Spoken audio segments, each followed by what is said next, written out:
you hear a knock on the door, and someone just simply goes and just opens the front door without looking outside. And in they come. Typically 2 or 3 home invader robbers will rush in. In the first 30 seconds, they're going to beat you down, they're going to secure you somehow, get everybody in the house all together, and just be in control. As a responsible person with growing concerns for your privacy and personal liberty, you want to know where we're headed and what you can do about it. We ask the experts what you need to do to take prudent and responsible action to safeguard your family's wealth and well-being, and what basic first steps will help you to be aware and prepared. ReluctantPreppers.com. Welcome back, Reluctant Preppers. Our guest today is founder of CrimeDoctor.com, Chris E. McGoey, an internationally known author, trainer, speaker, a private investigator. He's also a security consultant. He's an expert in the fields of security management, crime and loss prevention, investigations, and premises liability. And he specializes in the anticipation, recognition, and appraisal of crime risk. He's here on Reluctant Preppers to talk to us about what we can do as individual homeowners and families to increase the physical security and safety of our residences, considerations both from outside and from within the home, and in a special way to talk with us about what a safe room is, what it offers to increase the security and safety of a homeowner, and what considerations and resources people should be aware of when considering whether adding a safe room to their new or existing home is the right choice for them. We'll also try to field some viewer questions that have been submitted over the past week in anticipation of this, and we welcome Mr. McGoey here as an expert to our channel. Thank you for joining us here, Mr. McGoey. You're welcome. Glad to be here. Now, on that topic, if you could give us just a brief understanding, your biography is extensive on your website, CrimeDoctor.com. It sounds there as though you carry a record number of certifications, many different fields of expertise in the area of security. But if you could help our homeowner, family members know from your standpoint, what of your background specifically prepares you to come here and talk to us about the physical security of their premises, of their home? Well, many things, including I'm old, so I've been around a lot of years and I've seen a lot of things. I've been in the business of crime prevention and security management for 4.5 decades. I've operated my own security consulting business and private investigation business for over 31 years. What I do largely is I survey properties and I evaluate properties. And I tell people how to reduce the crime risk on virtually any property type. I've worked with most of all of them around the country and around the world. So I think what my total of my education, training, and experience in all these years have just taught me how to do the evaluation and what are all the tools and what are all the possible solutions that you could apply to almost any given situation. And then when I look at an individual property, case by case, then I just have a good menu to choose from based on how serious the risk is or how small the budget is or what the circumstances are. There's a solution to every problem. Some are very, very simple. Some are complex and expensive. So that's kind of the long and short of it. And now on your website, CrimeDoctor.com, you've got articles, pages specifically devoted to home security and home invasion prevention and survival. So if you could, with the limited time available here in this format, hit some of the high points that press to your mind when you're approaching an individual homeowner about steps that they should take to assess and to improve the physical security of their residence. Well, you'd have to clarify for me. Are we talking about home invasion or are we talking about burglary? Well, let's start with burglary for a few minutes and then switch the topic to home invasion, if you would. Okay, because we're talking about two different criminal types for the most part. A burglar, almost by definition, they're going to burglarize an unoccupied dwelling. So your single-family home, your condominium, your apartment, the criminal does not want you home. They want to be able to break in or walk in, steal all of your stuff, and walk out undetected. So it's that simple. So ordinary common home security techniques will be effective against this type of a criminal. Either with home burglary or home invasion robbery. If you think of your home as a box, it's got 6 sides to the box, a ceiling, a floor, 4 walls, and the only entryway into the box is through doors and through windows. And when you think of it in that way, it becomes a simple matter. Well, I could fortify these windows or those doors. Again, depending on the risk. If you live in a upscale area, a low crime area, then you don't need to do too much. Probably just closing your door and locking the door, latching the window is good enough. If you're in a high-risk area or you have a high-risk lifestyle, then maybe you need to do a little more. Maybe you need to fortify those openings a little better. And there's techniques and strategies to do that. And I won't go into that unless you ask me specifically. When you look at residential properties, what are the most common gaping vulnerabilities that you see in that regard? Sure, people leave their doors and windows standing open. I mean, I could take you into almost any neighborhood in any city, drive down the street. We'll find a home, a single-family home now, with the garage door standing open. And the door leading inside the house from the garage is unlocked. Or the front door is standing open for ventilation in the summer. Or the windows are open for ventilation. And this is during the day and at nighttime. You can literally drive down the street and pick the house that is easily accessible. And that's the way criminals work. I mean, they're not that smart. They're not that talented. They don't have a lot of skills. They're probably intoxicated on alcohol or drugs. So they don't want to do a lot of heavy lifting. They're going to take the path of least resistance. So they're looking for the easy target.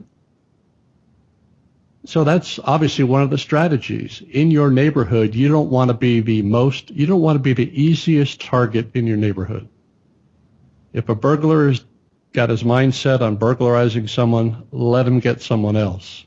Let him get the guy down the street, but not you. So if your place presents itself from the street as being one that is more secure, more often than not, they'll just bypass you. If we could transition the discussion to what's different about a home invasion rather than a typical burglary. A home invader is a different animal. He's a robber. That's why they call them home invasion robbers. They want you home, unlike the burglar. They want to get access either to you personally, for some reason, or they want you home so they don't have to deal with alarm systems, maybe dogs. They want you to direct them to all the good stuff. You know, where the hidden money is, the hidden jewels, the hidden weapons, the drugs, whatever they're into, you're going to help them get that.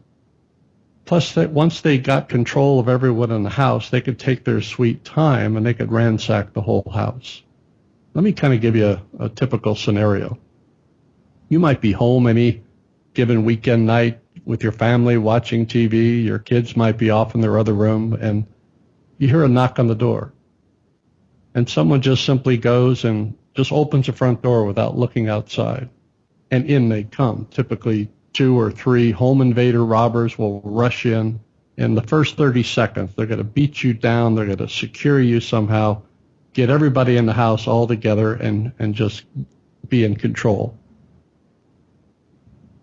Once they have your household and you in control, they could take their time and they can completely ransack your house.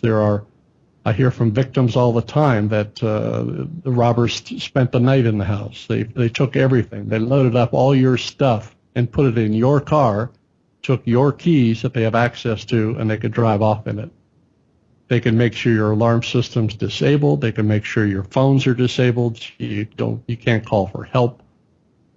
They can get access to your credit cards, your ATM cards, your passcodes. I mean, they can get everything. They get access to your computer information and pretty much take their time. And those are just property crimes. Now, if they have other interests, if they want to assault you, they want to hurt you, they want to kill you, they want to molest people in the household, that could occur too. So it's a very, very serious situation. So to that extent, you want to prepare your family and your home to deal with that home invader. And in preparing for a home invasion, what are some of the first steps that people should look to? Well, it's a graduation from the burglary preparedness in preparing those doors and those windows. Those are the entry ports. So you start shutting places down and fortifying those openings. So I always tell people, the clients that hire me to help them through this process, is you need to start from the beginning, and you need to have a family plan. You need to have a family meeting. If you're a family of one, you have a meeting with yourself. If you have a larger family, you meet with everyone, and you talk about this concept. Now, I do these things sometimes with neighborhoods, and we'll all huddle together, we'll go out on the street, and we'll just look at someone's house from the street and say, okay, everybody pretend that you're a burglar or a home invader. How would you approach this house? And everybody come up with different ideas. But it's surprising that it's how obvious it is. Everybody will say, well, here's a window standing open. I would go for that. Or if I go up and knock on the door, or I would look under the mat for the hidden key or the flower pot or wherever, something might be hidden. And pretty soon they'll see for themselves, man, if I just close these windows, or if I want to have molten for ventilation, I'm going to put a secondary device in the window, like a little dowel or stick in the track that'll prevent it from opening more than 6 inches. I'm going to fortify the deadbolt on my front door. I'm going to make sure my door is nice and strong. And I'm going to put a heavy-duty strike plate in that door so someone can't simply come up and kick the door open. Now, they're going to have to make a lot of racket before they get through that door. And then you talk about in your family meeting about having a plan. If someone knocks on the door or rings the bell, you have to teach your families to not simply walk up and open the door. Even if you believe you live in the best neighborhood in the country, you need to find out who's on the other side of the door before you open it. Plain and simple. And you have to teach all of the children that technique. That alone will prevent probably the majority of the home invasion robbers that are able to get immediate access to you. Now, the same thing goes with windows. Windows can be broken if you live a high-risk lifestyle, or if you're in a high-crime enough of an area, then you might have to fortify those windows a bit more. And there's strategies for that, from preventing them from being forced open to prevent the glass from being broken. There's different types of glazing you can get to make the window shatterproof, or at least delay entry for a period of time so you can get the police coming, get the cavalry going. So that's a standard technique in all of this stuff. You want to put up significant barriers. You want to make the property look safer from the street. One good way is have that alarm sign in your lawn, advertising that I have an alarm, or I might have an alarm. That alarm might be set. If you break in, that alarm might go off. The police might come and arrest you. For most burglars or home invaders, that's enough. Why not just go down the street and get the home without those systems in place? Or they might come up and try your door. If the door is locked, they can't get in, they might put their shoulder to it. They might try to kick it a couple of times. If they don't get in, then they'll simply go down to the next place. And then you add layers to that. As your risk gets higher, or you have a greater desire to be more safe, you could add layer on top of layer on top of layer until you're living in a bunker. Now, some of our viewers had sent in questions about that they wouldn't want the first indication to them to be when somebody was actually at their door, but they would want to know whether someone was coming onto their property, coming even close, that sort of thing. Are there specific techniques that you recommend for that, for perimeter monitoring?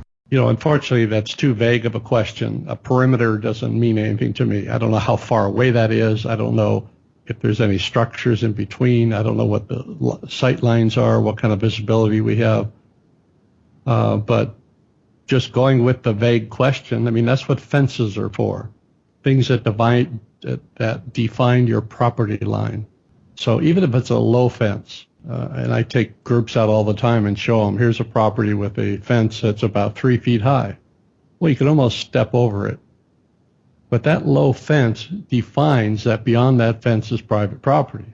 Now, if you support that with a sign, a no trespassing sign, for example, a beware of dog sign, I got a beware of dog sign on my gate. And guess what? I don't own a dog. Or people will put a dog bowl out on their front porch, this big bowl, or a collar out there with a large neck size to indicate maybe you have a large dog. I mean, things like that are in the areas before you get to the door that are sort of sending the signal to, potential burglars or home invasions that this is a protected house. So a fence, a gate, the fence could be varying heights. It just depends on what the situation is. I mean, there's some high-tech, James Bond type solutions. There's perimeter alarm systems. There's laser systems. There's infrared systems. I mean, there's alarms, things you could put underground, sensors, motion sensors, noise detectors. I mean, you can go, very deep into all these things if your need is that great or your paranoia level is that high. Bringing it back to the actual front door of the home being a common point of entrance if people were subject to a home invasion. If either the family made a mistake and opened the door without really, determining that the people on the other side are legitimate or that sort of thing, or if the actual door gets forced in despite having been strengthened, what are the next considerations that should be part of a family's plan if actually a threat enters the home? Well, at that point, it should be about escape. Someone that's part of your family plan, and you have to decide if that's what you're willing to do. But in my opinion, someone should always be trained to escape and then know what to do when they escape. Basically, they want to get the police coming. They want the cavalry coming. That sort of starts the stopwatch, letting the invaders know that the police are coming, and now, I got to get out of there. So however you do that, depending on the configuration of your house, if you have back doors, if you have windows, people can get out, have a plan. And every family member, they'll really get into this too, about where I'm going to go, what I'm going to do, and if I'm going to run to the next door neighbor's house or across the street, or exactly what I'm going to do. You work out all those details. And you could have drills. You could do it once a year. Some places do that. They have an annual review of their home security plan. That's the same time they change the batteries in their smoke detectors or their alarm panel, or they review their escape plan or any preparation they have. That's when they do it. And that's an interesting concept about somebody having a designated role of being the one to escape and to call for help. I know when we had a Navy SEAL on talking about a related topic, he said that's not the time to be making up the plan in the heat of the moment. You already have to have that figured out. Who's the one that's going to call for help and who's the one that's basically going to deal with, or if there is anybody who's going to have to deal with additional actions taken inside the home, so that you're not scrambling for whose job it is and nobody ends up making the call for help, that sort of thing. What other jobs beyond that? The other consideration that comes to mind is in like concealed carry training, where they talk about the domestic castle. You don't have a legal duty to retreat from your own home, that you have a reasonable expectation that if you fear, based on someone invading, that your family is at risk of serious harm because that person invaded knowing full well that you were there, that you don't automatically have a duty to retreat. But it sounds like from what you're saying, it's a very practical matter, is that if someone at least retreats, that they can, if they escape, they can call for help. What about those who would remain behind? What actions should they, what roles and what preparations should they make?